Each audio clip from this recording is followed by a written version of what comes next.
Benvidas ás Conversas Candelas Mestre Mateo, nas que falaremos coas finalistas de todas as categorías da 19ª edición dos Premios Mestre Mateo. Hoxe estaremos coas finalistas a mellor interpretación protagonista. Modera a conversa Samira Ganai, membro da Xunta Directiva da Academia Galega do Audiovisual. Moi boas, benvidas, benvidos, que tal? Benvidas a estas Conversas Candelas. Hoxe teño a sorte de poder falar cos actores protagonistas e actriz protagonista. Estas conversas van estar divididas en dous blocos para que sexan un pouco máis áxiles e podamos vernos todos ben. Así que o que fago é darvos a benvida, darvos as gracias por estar aquí. É obvio que nos falta xente, non? Darío Grandinetti, finalista pola Illa das Mentiras, non foi posible que estivera connosco, nin Inma Cuesta, finalista por El desorden que dejas, pero sí estades o resto de compañeiros e compañeiras, así que imos facer unha conversa seguro que amena e que imos disfrutala todos. Quero dar a benvida, en primeiro lugar, que vai ser por orden alfabético, a Isabel Naveira, finalista pola serie Néboa. Benvida, Isa. Hola. Que tal? Que tal, Isa? Dou a benvida tamén a Monte Castiñeiras, finalista pola serie A Lei de Santos. Que tal, Monti? Moi ben, moi ben. Aquí traballando estaba. Pois mira, que sorte, bendito ti. No, traballando aquí no ordenador. Ademais tiña a Tito, acabo de ver a Tito, pues estou poñéndole subtítulos en inglés ao meu videobook e estaba poñendo unha frase a Tito que sae aí no meu. Ti tamén saes no meu, Monte. Que bonita historia de amor. Nada, o posible. Claro. Pero aí hai que darlle unha volta de tuerca a eso. Que tal, sí. Tito? Benvido. Moi ben. Arima. Moi ben, moitas grazas por esta iniciativa. Nada, grazas a vos sempre. Nos é un placer. E grazas tamén a Cafés Candelas, que grazas a eles podemos facer este tipo de actividades. Hoxe é obvio que un dos temas dos que falamos todos era COVID, e Dios mío, das vacunas tamén, pero xa que temos que facer estas conversas por estos medios, é algo bonito saber onde nos toca a cada un vivir estas circunstancias peculiares, deste ano peculiar, digámoslo así. Así que contádeme un pouco onde estades, dende onde falades, Isa. A ver, a min, eu de verdad que faría un 360 da miña casa, pero non está en condicións. Entón, vou facer así como que un por aquí, así como de que pois estou no salón, aí está a ventá que se está facendo de noite, porque eu tiña outro lugar arriba na habitación do neno para facer a charla, pero caíu a extensión da wifi e estas cousas de tal e non hai maneira. Entón, a ver se polo menos me aguanta a conexión aquí. Eu estou na casa, na Coruña, e por aquí andamos. Bueno, pois cruzamos dedos para que aguantes a conexión. Monti, ti por onde andas? Pois agora estou na casa, como vos comentaba, estaba aquí traballando no meu videobook, poñendo uns subtítulos en inglés, e aquí ando hoxe. Perfecto. Aquí no meu despacho, está todo revolto. Ah, no teu despacho. Sí, señor. Sí, onde teño ordenador e todas estas cacharradas. Home multifunción. Tito, onde andas ti? Contanos. Pois eu estou na casa tamén, aquí en Santiago, tamén no estudio e tal, onde teño aquí tamén fago así unha panorámica, e nada, estaba aquí pois tamén traballando pois en toda a produción dos mestres, justamente. que este ano é o que toca. Entón, a verdade é que foi un día así un pouco de tolos, non? Como está sempre, non? Todo isto de teletraballar, non? En ter así reunións con todo o equipo e tal. E a verdade é que isto vaime moi ben para estar tranquilo un rato. Entón, agradezo tamén esta charla porque é o momento así do día de calma. Entón, isto. Facemos un break. Xa que mencionaches a Gala dos Mestres, para quen non nos saiba, o director deste ano da Gala dos Mestres, da 19ª edición dos Mestre Mateo, é o señor Tito Asereiro. Bueno, pido disculpas por adiantado. A mellor ainda queda por aí alguén que non o sabe. Temos candidatos e entregadores, non? O público non vai a ver, creo. Bueno, eso que casi prefiro que o anuncie a Academia. Eu prefiro non saltar pasos aí, pero bueno, en principio, así, hai entregadores, haberá os nominados, sí, era unha Eu gala... propúxenlle a ti que os entregar a él xa directamente. Dirixe, recolle, entrega, fai... No, por favor. Xa, é bastante apuro todo isto, pero bueno. Hombre, a verdade é que foi unha sorpresa total, non? Quer dizer, estar nominado, pues sempre como, hostia, pero bueno, moi agradecido. É Pero unha sorpresa agradable, non? sí, sempre. É a primeira vez, ademais, e a verdade é que Ah! sí, é guai, moi contento, sí. Logo preguntareivos que pensades un pouco dos premios que significan para vos, pero agora vou empezar por Isa. Imos falar un pouco da súa personaxe en Néboa, esa Carmela Souto, que sin facer spoilers, que non quero facer spoilers de ningún tipo, pero que é claro que é unha muller que ten unha evolución, digamos, interesante ao longo de toda a serie.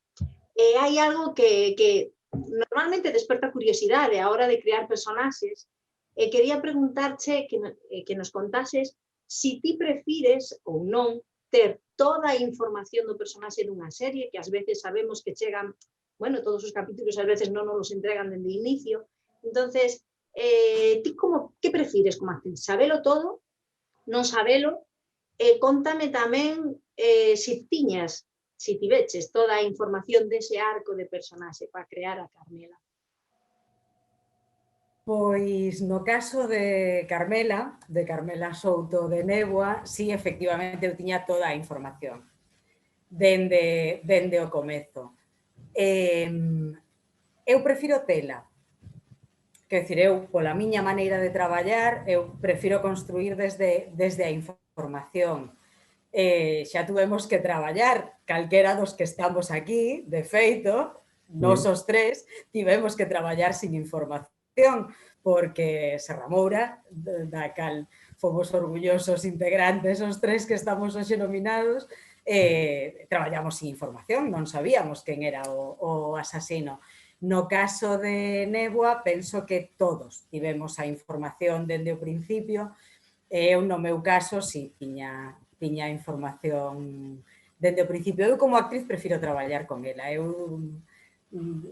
A min gústame, bueno, ser dona da construcción, non? E tamén é certo que, a veces cando hai moito tempo e cando te podes tirar á piscina estupendamente con un director, sobre todo se confías moito nel, se non confías moito xa é máis difícil, pero se confías moito nel, pois podes te tirar á piscina e que te leve por donde queira, non?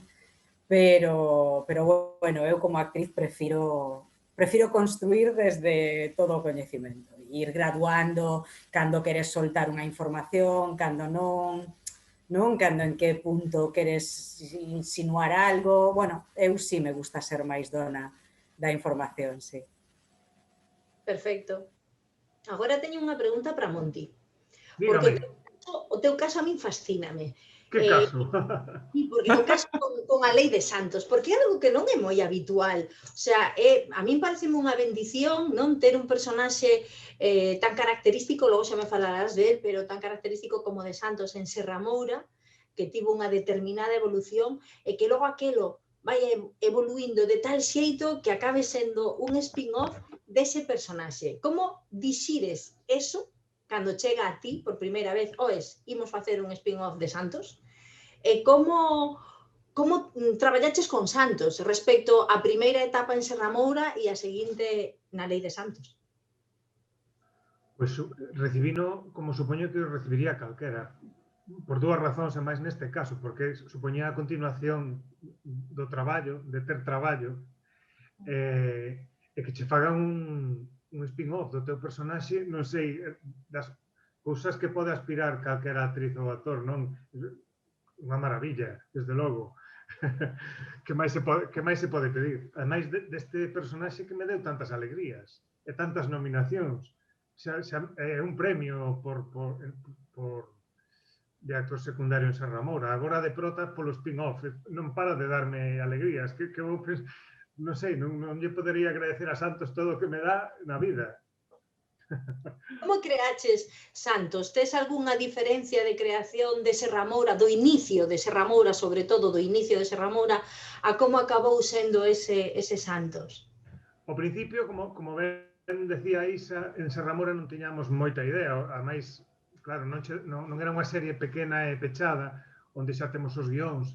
A serie ia medrando a medida que íamos grabando e que o público lle gustaba foi unha temporada tras outra porque funcionaba moi ben e claro, non tiñamos información. E o meu personaxe en concreto, eu creo que evolucionaron todos realmente moito, non? Foron medrando, fomos facendo nosos, pero iso todas as actrices e todos os actores do elenco.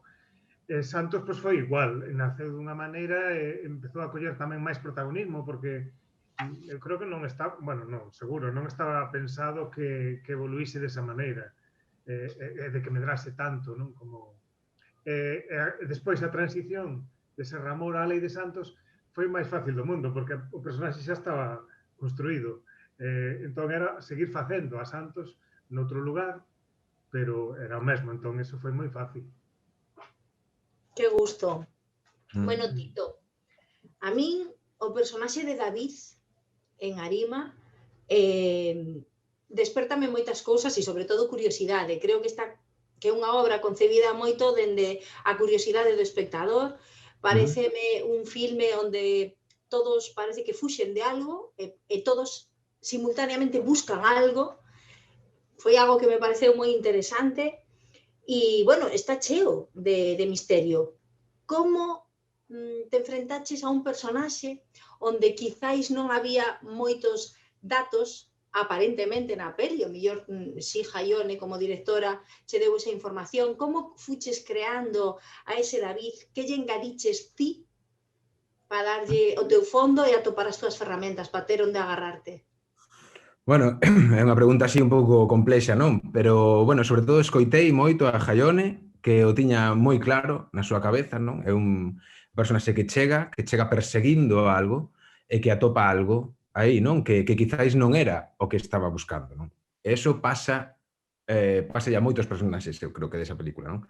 Que buscan algo e atopan outra cousa que non era o que eles querían buscar, polo menos a nivel consciente, pero quizáis sí inconscientemente, non? Entón, claro, bueno, esta cousa é un pouco teórica, non? Pero é como se actúa iso, non? Entón, bueno, pois deixándome levar moito e deixándome aconsellar moito por Hayone, que é unha directora de actores e de actrices fantástica, e sobre todo, bueno, eu creo que é unha mirada na que é unha película na que ou unha personaxe na que está construída moito tamén a partir da mirada que teñen os demais sobre el. Entón, eso, bueno, realmente foi estar moi presente, xerar unha enerxía determinada en escena, que é esa enerxía masculina, que é a enerxía que bueno, que ese personaxe aporta á película, non? Esa enerxía, esa, bueno, ese tipo de carácter, non? Nese universo, non? Tan feminino, pois de repente aparece un personaxe que é eso, non? O buscador, o cazador, o que aporta esa certa violencia, non? Na súa entrada, non? E que de repente atopa algo que lle fai transformarse tamén, non? Cara a algo máis que menos violento e máis cariñoso, ou polo menos cariñoso na medida en que el o entende, non? Entón foi iso, moi estar presente, estar moi atento ao que me dicían, ao que me daban as actrices maravillosas que hai nesta película, e como sempre, que sigo como hai unha frase que me encanta para todo, que sempre repito cando empezo un traballo, que fala baixo e pensa alto. máis ou menos pois así foi, quer dicir, ter moito pensamento, estar todo o tempo na liña de acción, na liña de pensamento, que este personaxe estaba absolutamente descolocado en case todos os momentos, moi incómodo en moitas situacións que se lle plantexan no filme, pero sí, que libera ese fondo, non? É unha película que tamén precisa, non? De personaxes que pensen moito, porque hai moi pouco diálogo e moita mirada e moito silencio, non? Entón tamén creo que eso é parte fundamental do filme, non? Para que o personaxe, a través desa mirada ou dese pensamento que ti estás tendo nese momento, poida el conformar a película na súa cabeza, non? Dependendo de cada un do seu bagaxe ou das súas bueno, dos seus referentes, non? Pero creo que é unha película que se crea moito na cabeza do espectador, entón, pois, simplemente, como actor, eu quero darlle un estímulo, casi a nivel de acción, pero tamén a nivel de imaginación, non? O que se pode ver nesa ollada, non? E así. Estupendo. Agora, hai algo bueno, que últimamente os actores están nos pasando, non? E que ten que ver con esta época que vivimos, que parece que transforma un pouco a profesión, bueno, pois chegan os self-tapes, chegan diversas cousas, non?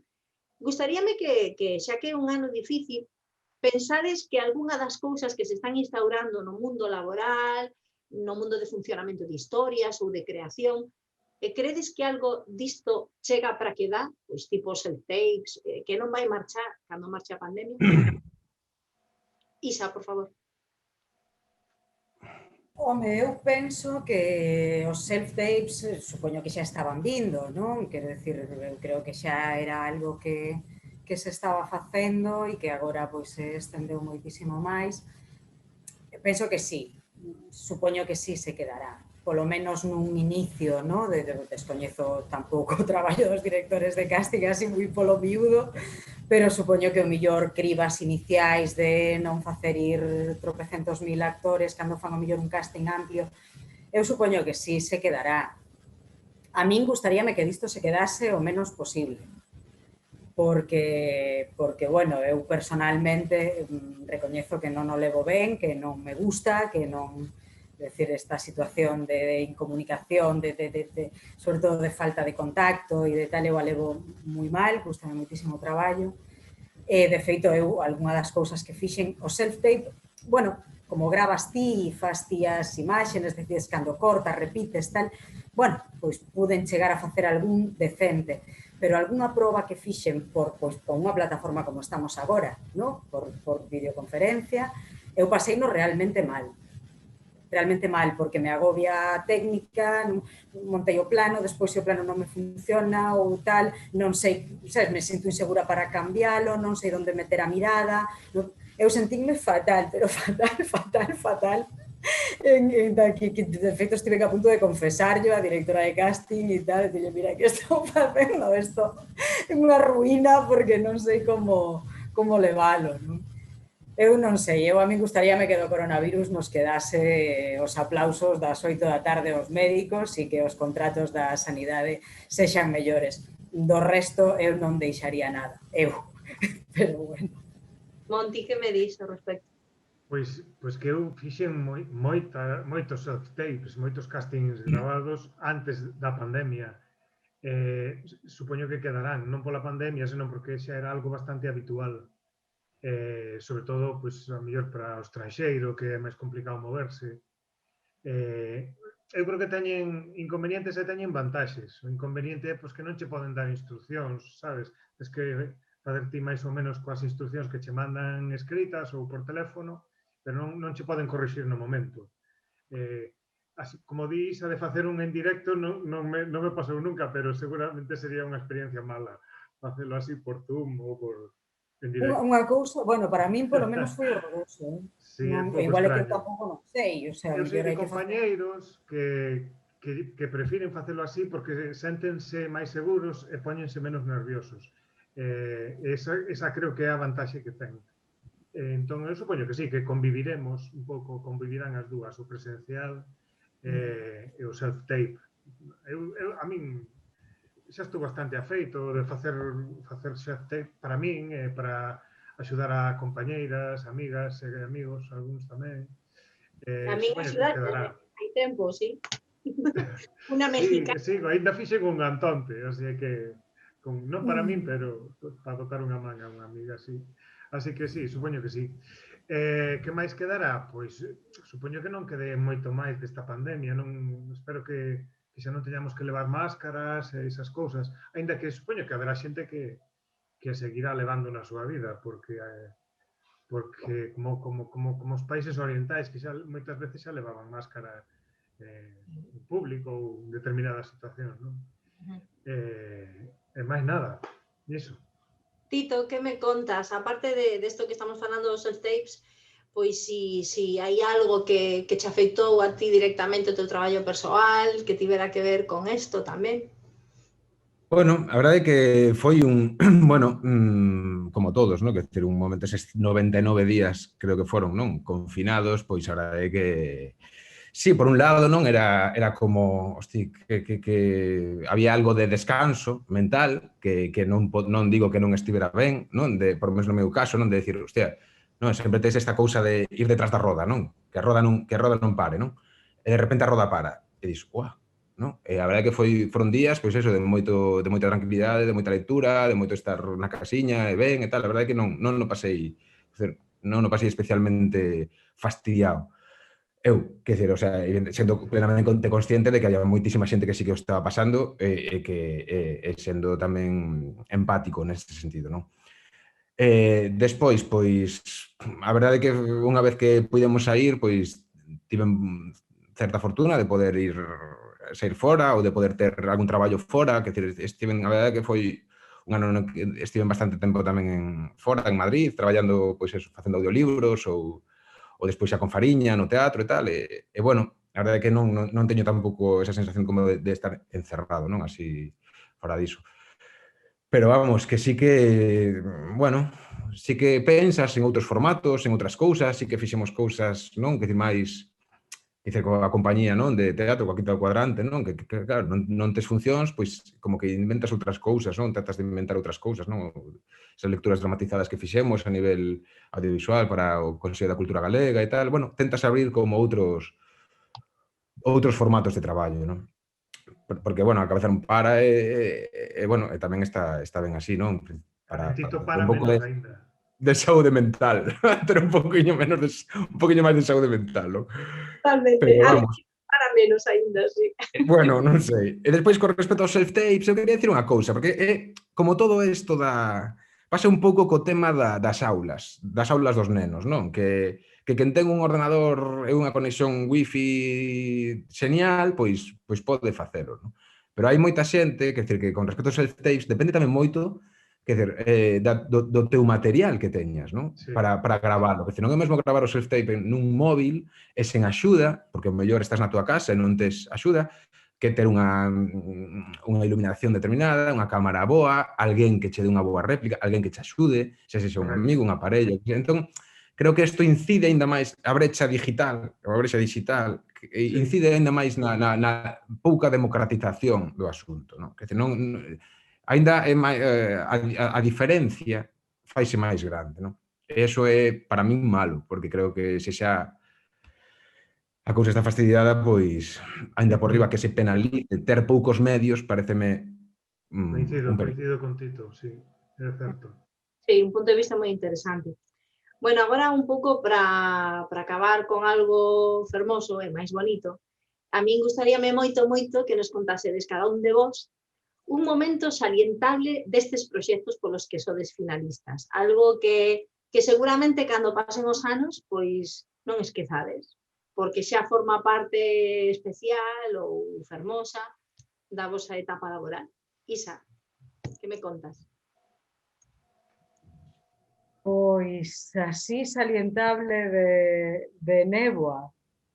Pois teño que recoñecer que as cousas que se me veñen á cabeza de néboa teñen máis que ver cos avatares físicos, non podo evitar, porque que néboa, pois, supoño que xa o sabedes, non a maioría, pero fui destas cousas que era como las 7 plagas non era como pasou todo o que podía pasar e máis, non? De ter unha plaga de mosquitos que acabamos todos en urgencias con picaduras de mosquitos por todas partes e con tal, ata que despois houve bichos que chegamos a ter como uns cables que pasaron unha sarna e que despois os bichos todo habido e por haber, non? De tal, baixando as pedras o primeiro día xa caer Ancho Novo, romper Raquel, tal, o sea, todo o que podo pasar, pasou. Era como nós tiñamos unha broma que decíamos que Voz Audiovisual quería facer un documental no Sáhara e estaba a ver el sobrevivía en néboa para levarlo a traballar alá. Pero bueno, teño que decir, eu pensaba que hoxe ia estar cas miñas compañeiras actrices. Estou encantada de estar con vos, rapazolos, pero pensaba que ia estar con Melania, con Nerea e con Inma Cuesta.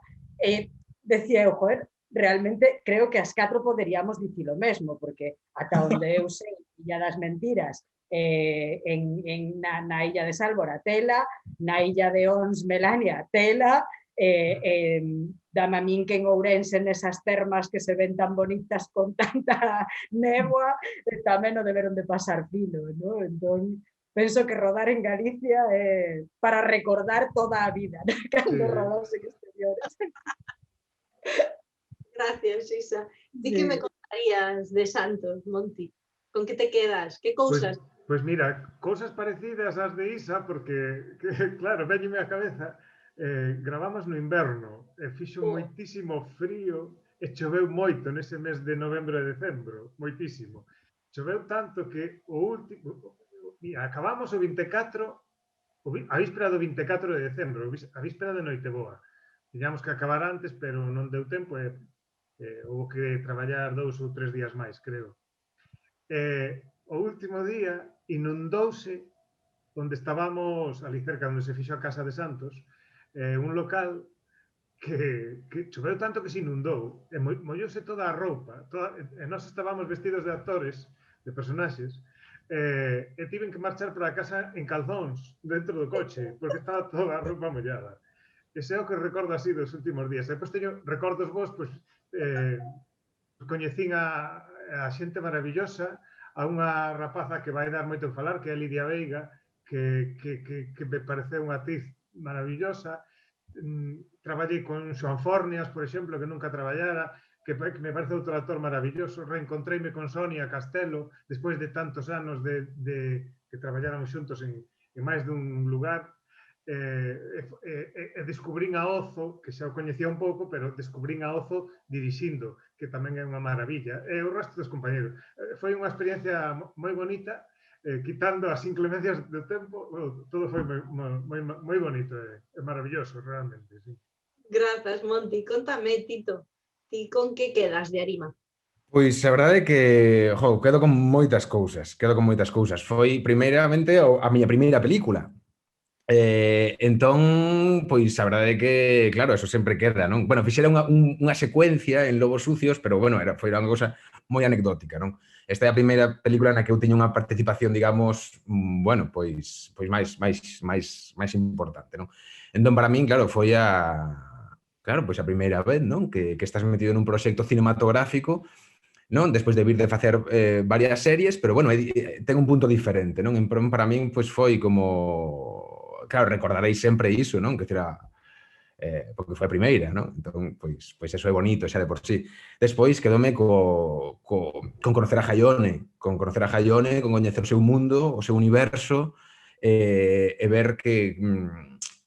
bueno, asómbrame moito, non? Que a xente, esa capacidade, esa querencia tan grande, ese amor polo cine tan grande que fai estar como 10 anos perseguindo unha peli, non? Perseguindo facer unha película, non? Para min eso, ver eso, e sentirme parte de eso, non? Parte de unha persoa que leva tantísimos anos preparando algo e que de repente ti estás poñéndolle corpo e voz a algo que eu saiu da súa cabeza, pois é maravilloso, non? Porque, bueno, é unha película moi persoal e moi tal, entón, bueno, decía outro día, non sei que, lín outro día, non sei se era Ángel Calido ou así, que decía que ser actor dun proxecto así tan persoal, pois era como estar un pouquiño na cabeza, ou estar un pouquiño dentro da cabeza desa persoa, non? E para min foi moi bonito eso, non? Estar por uns momentos dentro desa cabeza, non? Que non para e que está con tanto amor polo cine, querendo facer algo tan difícil como é unha película, e sobre todo unha primeira película, non? Depois quedo, evidentemente, coas miñas compañeiras de reparto, non? Que están todas maravillosas e que foi esa nena que linda. Nagore, que é unha maravilla e que foi, claro, coñecela ali en Mondoñedo, onde rodamos, coñecela a ela, estar con ela, estar coa súa familia, estar cos pais. Pois foi unha pasada. E despois, pois nada, con todo o equipazo técnico que había ali, esas noites de chuvia, esas noites rodando en Mondoñedo tamén, non? Como tremendas, con frío. e ver que, bueno, tamén o traballo cos cast tamén me quedo moito, non? Que decir, que foi como Claro. super bonito, non? De repente, pues ter eses compañeiros de rodaxe, non? Que decir, eses dous cans super cunha apariencia totalmente agresiva, eu que tampouco son así moito de... Bueno, non teño tampouco... Tiven can de pequeno, pero que decir, tampouco son animais así coas que... bueno, a verdade é que foi genial, non? Estar con eles, aprender palabras para ordealas, non? Para dicirlles pa aquí, pa allá, ataca, non sei que, pero bueno, como en outros termos, non? Medio, bueno, en idioma perruno, non? Entón, nada, foi moi bonito eso, non? Bueno, xa a nivel persoal tamén, pois eso, compartir unha rodaxe con Melania, que tamén evidentemente pois sempre é un gusto, claro. É un agasallo. Mira, dá gusto oírvos, de verdad. Podería estar aquí horas e horas, e se sabedes que vou palí que doulle brea. Así que, sí, verdad? Así que o que vos dou é as grazas por estar aquí connosco. Por desgraza, acabase o noso tempo, así que este bloque acaba aquí agora mesmo, pasamos ao bloque seguinte. Moitas grazas aos tres. A vos, a ti. A vos sempre. A vos. Camiño, que nos atopemos no camiño. Seguro que sí. Por favor. Por favor. Venga, ¡mua, bicos! Chao, gracias. Grazas.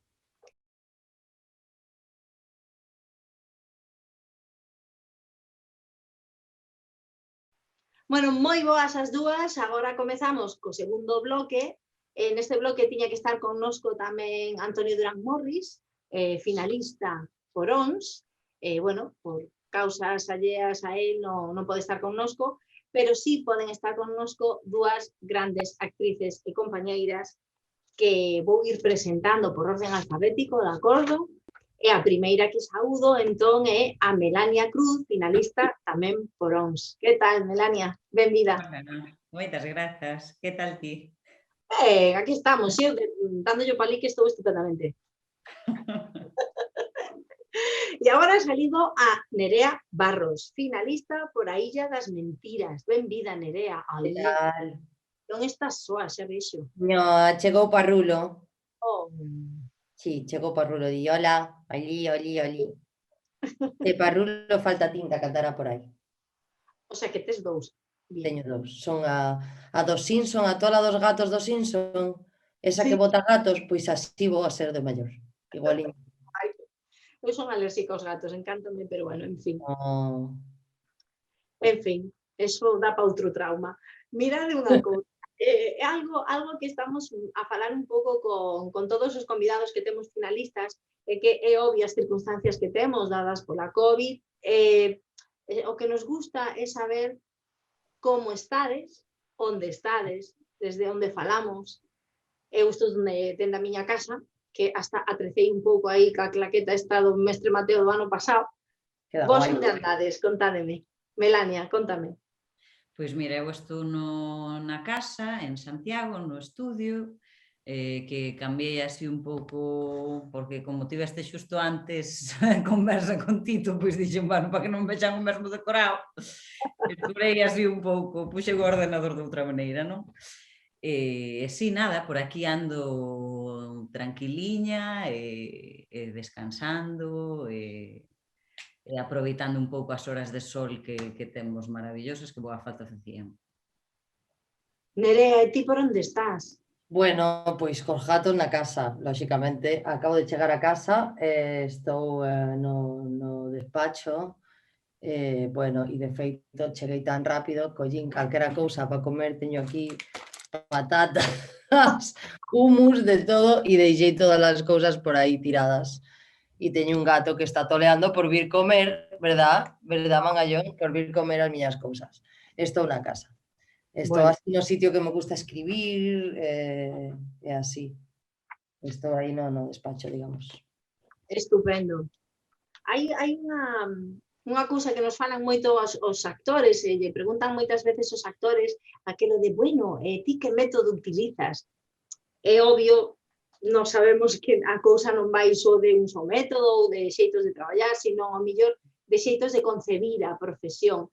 Se vos preguntase sobre como a concebides, como credes que ten que ser a vida laboral ou o xeito de traballar e de concebir o traballo dun actor ou dunha actriz, que me diríades? Melania. Claro, é unha pregunta moi ampla, non? Pero eu creo que outro día escoitaba unha entrevista de Susi Sánchez, que é unha persoa maravillosa, que me dicía que dicía que para ela era como un modo de vida, non? Sí, sí que o é, claro, pero eu penso que tamén ela dicía que non lle parecía un oficio, sen embargo a min neste momento da miña vida eu sí que opino que é un oficio, entón para min é moi importante ter compañía, que neste caso é a Quinta do Cuadrante, que é un lugar, un fogar onde eu poder experimentar, onde eu poder descubrir maneiras de facer cousas, onde sentirme libre, e onde poder, pois sí, un pouco ir explorando métodos e metodoloxías de traballo que de outra maneira non podería facer. Para min iso, no meu caso, reforza sempre o meu traballo noutros proxectos. E despois, pois, dependendo do proxecto, claro, vas un pouco adaptando tamén o que che piden dende a dirección, as compañeiras coas que traballas.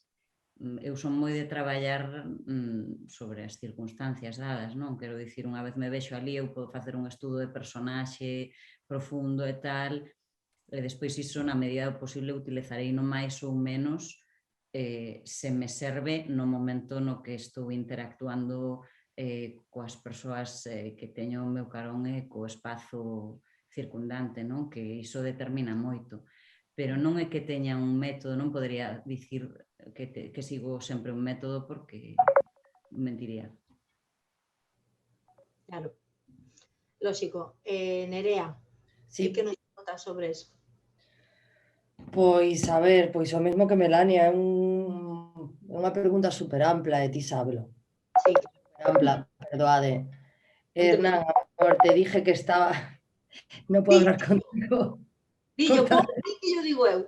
A ver, Hernán, estás aquí, me has hecho sudar y ponerme colorado. Estoy en la videollamada, cariño, del Zoom. Hola. Saludos desde aquí, un bico. Que está en Dubái. Hola. Ay, pues ya, qué pues calor. La entrada al agobio, claro. De verdad, no puede ser esto. Hernán. Por favor, estoy en la videollamada. Me encanta. Te llamo yo, perdona. Si te quedas dormido, no te preocupes, discúlpame. Venga, un besito, que hemos entrado tarde, discúlpame. Chao. Oh, pobre. Bueno, esto después... Siento, sí, por favor. No te preocupes. Fago mucha pregunta otra vez. Pues eso, a ver. Pues como encaras ti a profesión? Como a ves? Pasei por moitas fases, a verdade. Esta pregunta é moi ampla, hai unha parte persoal e unha parte máis práctica, digamos, non? Na parte persoal pasei por moitas fases. Eu dende pequena sempre souben que era actriz e non é unha forma de falar, foi unha cousa que se sinte e o primeiro non sabes o que é. Eu sempre lembro a mesma historia, non? Que tiña 5 anos, é a primeira así lembranza que teño, cos zapatos vermellos da miña nai e coa bata da casa super desgastada e era super libre, tería 4 anos ou non chegaría a 5 e eu andaba por ali con todo iso arrastrando e falaba cas paredes e facía as miñas secuencias, as miñas escenas como unha tola e meus pais miraban dicindo esta rapaza está fatal. Claro, pero eu era super libre, non tiña ningún tipo de barreira ni de historias. Sinto esa época non como sitio que quero chegar continuamente porque é onde máis libre estaba e co tempo no colexio pois fóronseme poñendo barreiras sociais que os propios nenos aprendemos de outros nenos e de feito como eu sentí unha pulsión moi grande dentro de min que non sabía moi ben o que era e que non podía exteriorizar, pois metíme moito para dentro, por exemplo, non? E iso sempre o sentí. Ata que aos 14 anos fixen por primeira vez un traballo en cine que foi Nena e aí dime conta de primeiro o moito que tiña que aprender, que xo sabía de antes, que unha cousa que teño e que levo arrastrando moito tempo é un látigo, non? de quen eres ti, non? Quen eres ti para ser actriz? Que tes ti para ser actriz? E todos, xa o que me decía de pequena, non? Si todos os rapaces queren ser actores, modelos, cantantes, e eu era unha pulsión, é unha cousa que se non o teño diario, se non podo exercer este traballo, este modo de vida, que estou de acordo tamén con Susi, non? Pero que a veces estou de acordo con Melania, por suposto tamén é un modo de vida, é un traballo, non estaría, non podo ser feliz. E é así. E tamén son enfermeira e non podo ser enfermeira porque non son enfermeira, son actriz. E teño unha parte cuidadora, pero estaría frustrada toda a vida. En base aos métodos de traballo, pois sempre digo a xente que vai estudiar que estudie, por suposto, e que se forme moitísimo, porque formarse, e hai tantísimos métodos de traballo, que ningún é a panacea, porque eso non existe, non somos robots, ni isto é unha historia matemática. Ti tes que coller o que mellor che veña a ti e adaptarte continuamente, e algo que me encanta é que somos artistas realmente. Na nosa vida, como dive Melania, non? É como, todos os días traballar e buscar e afrontar e tocar diferentes cousas para ver que pasa, non? E de repente vas dando pasos, vas evolucionando no teu método de traballo, na túa forma vital de afrontar esta profesión, e iso é interesante, que o traballo dun artista, dun actor, dun creador nunca remata. De feito, se te estancas ou te paras ou te crees que xa chegaches ao teu tope, é onde te perdeches para sempre. E iso pasa a moita xente. Actores, creadores, directores, demais, non? E sí, para min, pois hai moitas cousas que utilizo, revélaseme por dentro a propia personaxe que se vai creando soa, hai partes que eu traballo moito, pero logo a personaxe vai evolucionando ela soa e de repente un día estou traballando e digo, la leche, pero isto que é? Non, me pasaba na Illa das Mentiras, de repente eu traballara moito físicamente porque me tiña que chegar a unha muller que non tiña nada que ver comigo, sou unha gata e ela é un touro bravo. E na forma de mirar, de tocar, de todo. E de repente, pois un día, dime a directora, onte Nerea enseñei unha secuencia ao meu marido e dixo que, mira, la niña de la polio. E digo, ai, la madre que lo pintó, pois como que a niña da polio? E claro, me veo e digo, ai, Dios santo. E claro, digo, pois ahora te vas a cagar, vou tirar con este plano, pero eu non ando como a nena da polio. E eu nin capaz, era unha forma de andar que era María. E que non era nada forza, era algo que estaba aí e que se revelaba moitísimas cousas. E iso é maravilloso cando corre, non? E cando traballas con outras persoas e iso de repente fai un buai, se che pon os pelos de punta. É unha, sabemos as tres, é unha profesión maravillosa, continuamente viva e continuamente témonos que estar poñendo en risco, pisando ese fío que nunca acomodándonos. Eu creo que aí está o que da cuestión. Ai, ahora emocioneime e, bueno, venga, va. Digo, claro, así, en fin. Hai algo que me gusta moito cando creades personaxes, agora esta pregunta é para Melania, o personaxe de Melania é tamén un personaxe que ten moitas cousas en común con María, aparte das illas. Creo que bueno, aquel pozo de muller galega, seguramente loitadora, pero hai unha cousa que me gusta moito que ten que ver con eses silencios tan característicos, con esas olladas, que creo que está un pouco nas dúas.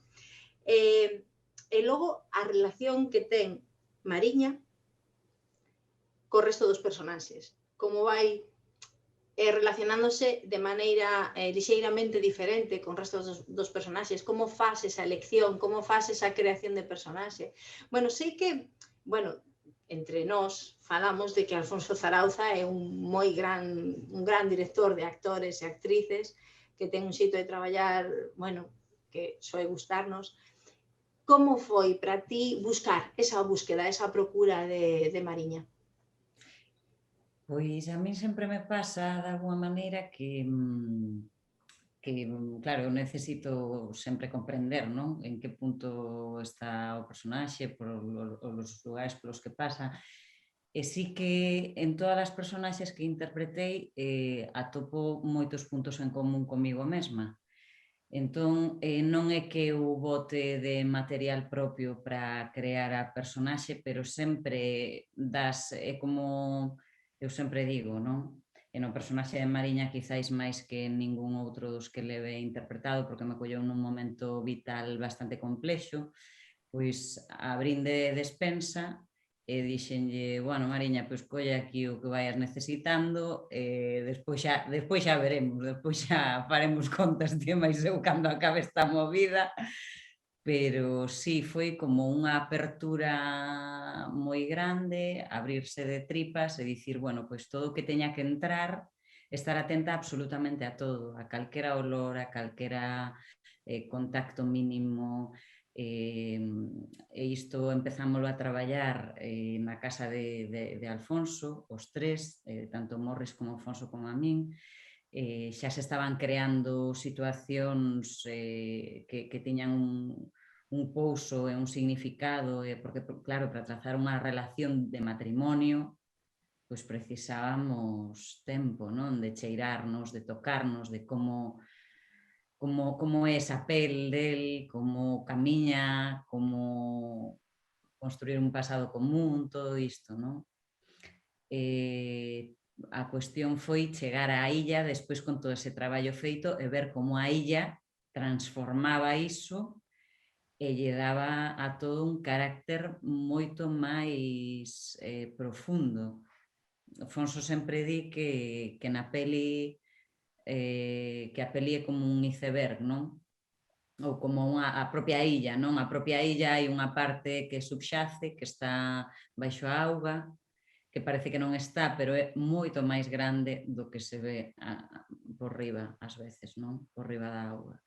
É o que lle pasa ao personaxe en xeral a todos os personaxes, que eu creo que están xa dende guión moi ben trazados tanto por Jaione como por Alfonso, pero é o que pasa con cada un deles, que todos eses personaxes agochan moito máis do que mostran.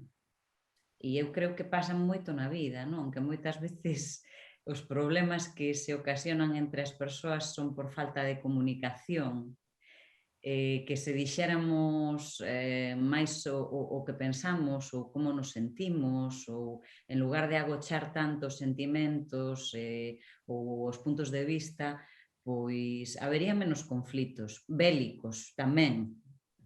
Quero dicir que ao final é unha maneira de estar no mundo e que se vai aprendendo e que grazas a determinadas lecturas ou tal, pois daste de conta das estruturas nas que vivimos. Eu estou lendo pois, por circunstancias, porque me interesa, leo bastante sobre filosofía, sobre feminismo e tal, e claro, hai todo un sistema heteropatriarcal que nos fai que teñamos unha educación emocional hiperdeficiente e que acabemos reproducindo condutas que son moi patriarcais a hora de relacionarnos mesmo entre mulleres. E isto pasa ao personaxe de Mariña, con respecto á súa cuñada, con respecto a Creva, con respecto a...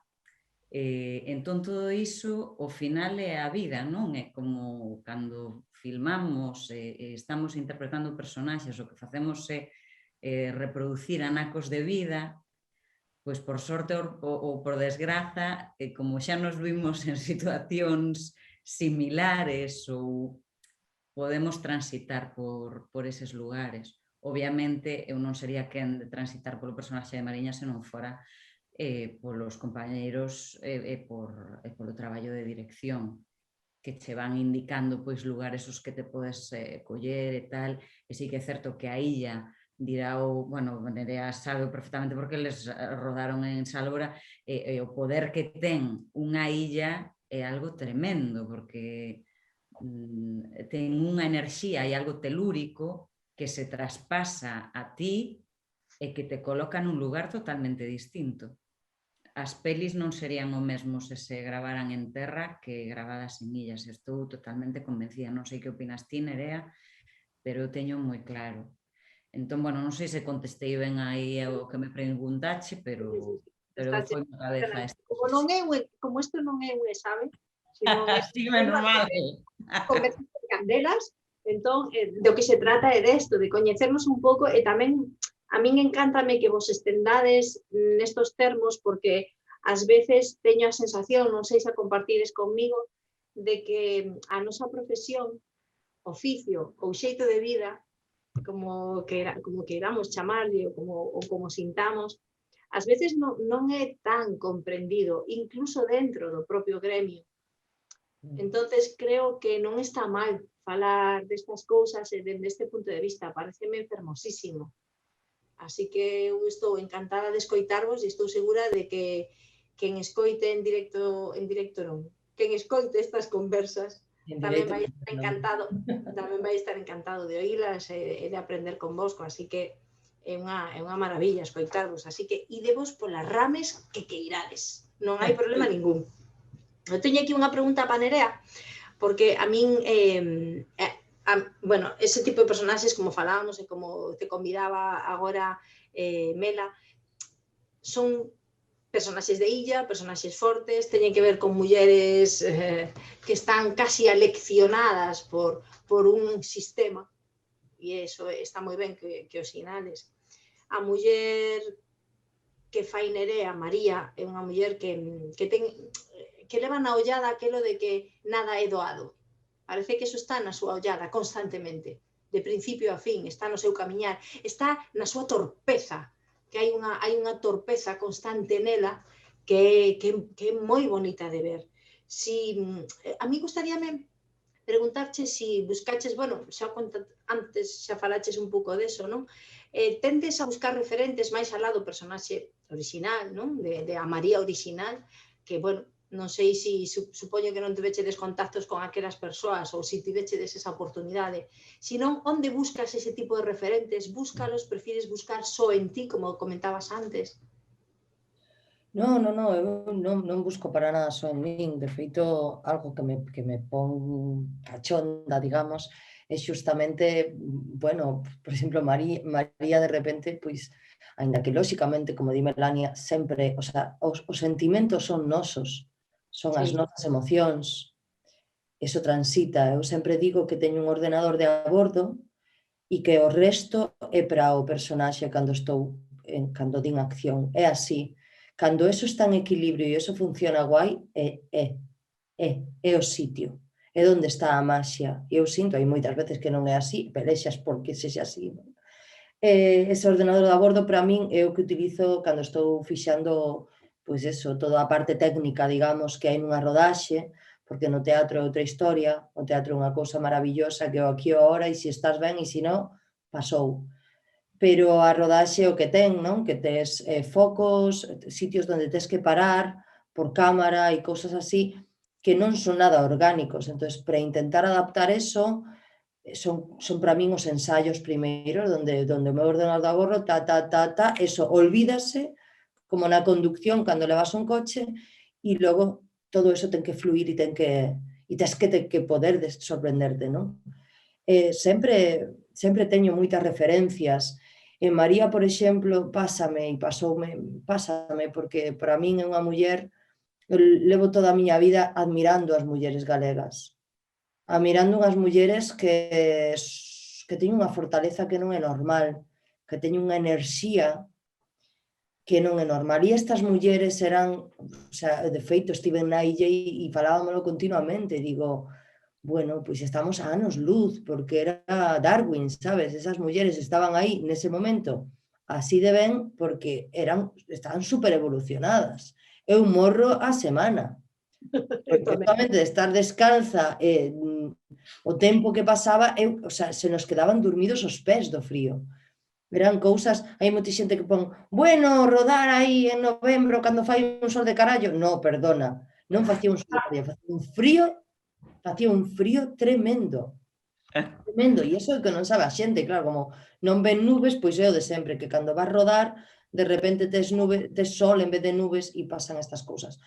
E con María, por exemplo, tiña esas mulleres que sigo vendo agora, a miña propia nai, que non vai vestida de negro, pero é unha muller que sabes, que está aí, que da igual a idade que teña, que ela si ten que desbrozar unha finca non tarda 2 días, desbroza, rompe o tendón do ombro, pero está desbrozada nun día.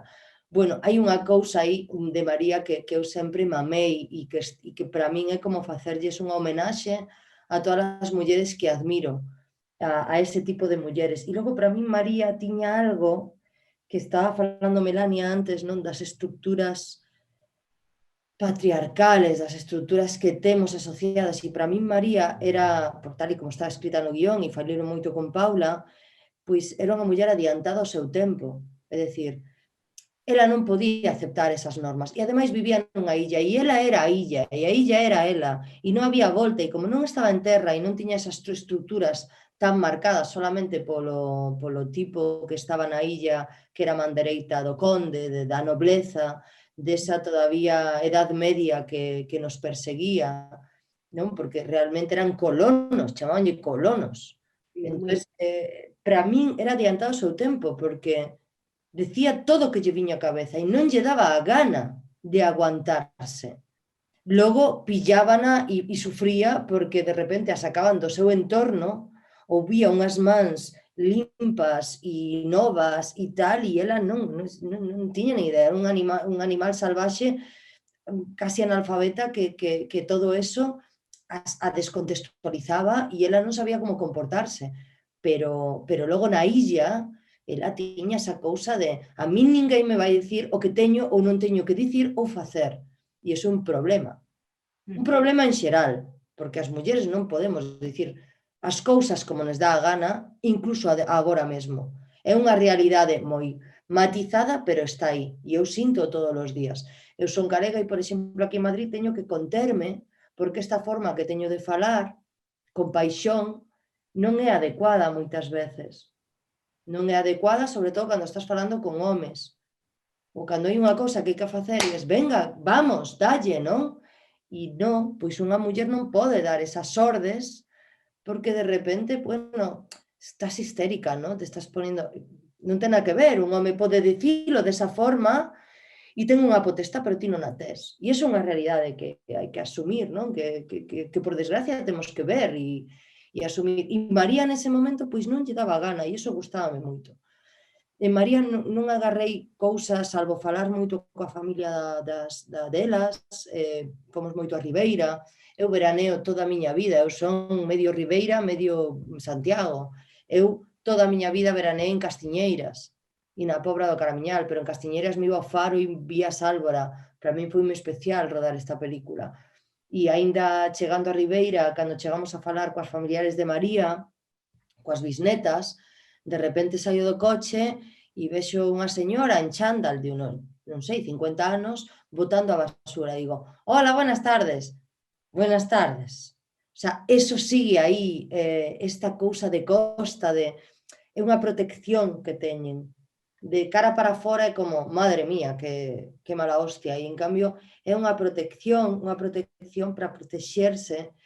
E, no fondo, témolo moitos galegos, non? Que, no fondo, somos super abertos e super dados, pero cuidadiño, que somos delicados, non? E, de primeiras, pois, miramos desde aí, en Ribeira e en toda esta zona de costa, eu sempre o vivín así. Sí que me basei, por exemplo, na Isla Mínima, pois, por exemplo, tiño unha foto, porque había a Tinalla, tiña unhas fotos dese momento e estaba a miña personaxe e as súas fillas ali. E antes da rodaxe eu iba con esas fotos no iPad e só miraba esa mirada e estaba con elas e iso me axudaba moito. É o que di Melania, olores, fotografías, sensacións, a illa. O sea, eu entraba na illa e era outra historia. O sea, xa estás. Poñía roupa de María e xa te convertes en María. Chega un momento que xa non hai que facer nada e xa estás. Xa camiñas así, xa miras así e no momento que dan acción da igual o que fagas que non... que está aí, non? E iso é maravilloso. Dá gusto oírvos, de verdade que dá gusto oírvos, pero xa nos queda moi pouco tempo. Así que a última pregunta que vos vou facer, que se xa des un chisco máis breves, é con que quedades, non? Con que quedades deses dous proxectos, desas dúas illas, que vos levades isto que queda aí no corazonciño, tanto sexa positivo como o millor non tan positivo, porque polas complicacións, pero con que quedaríades? Melanie. Pois eu quedo co equipo, con pasar 5 temporais nunha illa sen poder sair, e con ese último día de rodaxe, no que supostamente xa íamos volver a terra, pero non foi posible porque entrou outro temporal. Claro. Entón quedamos ali, houbo como unha especie de improvisación como de festa de despedida, pois eu que sei, Patri de perruquería tocando a pandeireta, Tamara de produción tamén tocando a pandeireta, Alfredo, que era un señor que traballa na illa, que é das poucas persoas que durante o ano pois habita ONS, unha persoa que nos axudou moitísimo a todos os niveis de produción posibles, un tipo que sempre estaba con un sorriso, tocando acordeón, cantando, foi intensísimo. Eu creo que foi unha experiencia das máis intensas que teña vivido por iso, non? Porque se compartiron moitas cousas a nivel humano e a nivel artístico.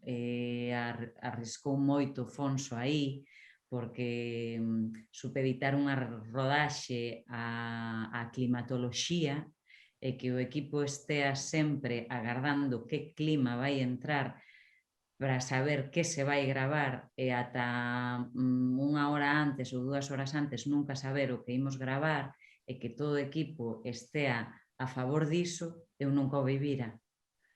Entón, dende aí, pois claro, a produción que foi maravillosa, a dirección, absolutamente todos os departamentos, que ademais outra cousa que me encantou, non, é que todas as xefas de departamento eran mulleres. Sí, pois fai que lle teña un cariño moi especial a este proxecto, non? Que a pesar de todas as dificultades é o que pasa, non? Que non sabes como, pero todo se acaba colocando e acaba saindo, que é o que dicimos en teatro moitas veces, non sei como poidemos sacar isto adiante. Pois sí, pois nesta peli foi así, non? E tamén unha cuestión que a min me parece que a peli apunta e que se fala moi pouco disto e que Nerea pois antes como que apuntou este tema. Nos non vimos con certas proteccións de serie, non? Senón que coa socialización, o paso dos anos, as estruturas sociais pois nos van intentando moldear o carácter. Eu neste caso pois interpreto un personaxe Morris tamén, que están atravesando en distintos momentos por períodos depresivos moi grandes. A depresión é un tabú a día de hoxe. Non se pode falar. Cando alguén di que ten depresión, parece que é algo que asusta, que non ten remedio, que é un bicho raro, que realmente a sociedade ten que empezar a falar destas cousas, porque temos moitas ferramentas para poder axudarnos unhas persoas ás outras a través da comunicación, a través de unha serie de programas que apoien a terapia en distintas fases, a través dunha educación emocional que se dea dende as escolas. Hai certas cousas que poderemos evitar, outras non, pero a ese nivel sí, e isto está apuntado na película e eu foi unha aprendizaxe moi grande que me levei, que non entendín ata moitos meses despois de estar metida no sarao, non? Pero que me parece que saquei pois moitísimas aprendizaxes a nivel tanto vital como profesional, pero especialmente a nivel vital foi unha experiencia única porque me ensinou moitas cousas. Maravilloso, gracias, Mela. E ti con que quedas, Nerea? Pois igual que con Melania, pois con Paula o primeiro, para min, levo xente para a vida, non? Unha é Paula e outra é Vicky.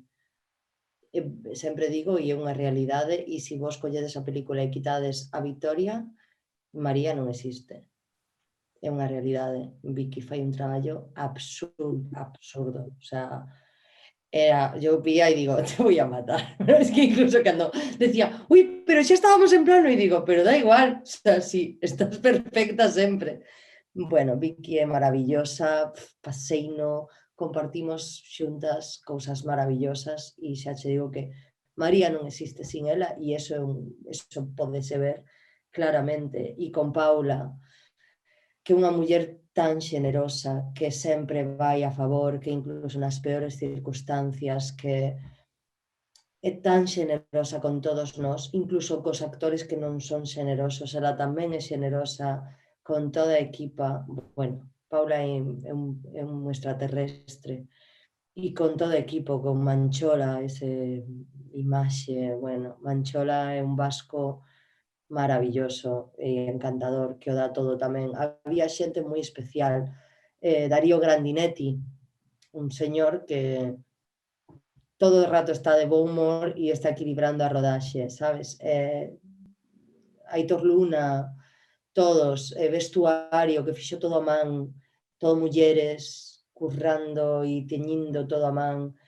E lévome, por suposto, tamén a estas mulleres están enterradas na historia, unhas heroínas reais, que saíron ao mar, que agora mesmo pensámolo e ninguén podería facer eso nunha dorna xamais, que pasaron un shock postraumático e por non ter ningún tipo de educación non puideron superalo, e que logo a sociedade fixo o que sempre facemos, que a día de hoxe tamén fixemos co COVID, que é calquera cousa dura, tapámola por riba e utilizamos calquera outra cousa para facer unha cortina de humo. Neste caso foron estas mulleres que as destruíron, porque primeiro as convertiron en heroínas e de aí as convertiron en todo o contrario. E a súa vida, de feito, a familia co que podemos falar decía que nunca falaban deste tema e que solamente unha vez vira a súa avó a falar dese tema e só choraba. Imaginade que 3 vidas truncadas, 3 mulleres tan increíbles, porque a sociedade é así, e sobre todo contra as mulleres. Se foran homes non pasaría eso. Pero unha muller non podía ser heroína nin nesa época, nin casi nesta. Entón, con esta historia, non, de 3 mulleres que creo que temos que levantar e que son 3 mulleres galegas maravillosas. Pois, sabedes que vos digo, aparte de, por suposto, douvos as grazas por esta clase de interpretación que espero que vexa moita xente. Dígovos que oxalá teñamos moitas historias de mulleres e feitas por mulleres, creadas por mulleres en todos os ámbitos, e que os nosos camiños se crucen moitas veces, por favor. Moitísimas gracias por estar con nós. Aquí rematamos as conversas Candelas. Por suposto, darte as gracias a Candelas por estar con este patrocinio tan interesante de divulgación que faremos e que fai moita falta seguir facendo. E grazas a todos os que nos seguides online e que pasades este anaquillo de tempo con nós. Que nos vexamos moitas veces. Agur. Grazas.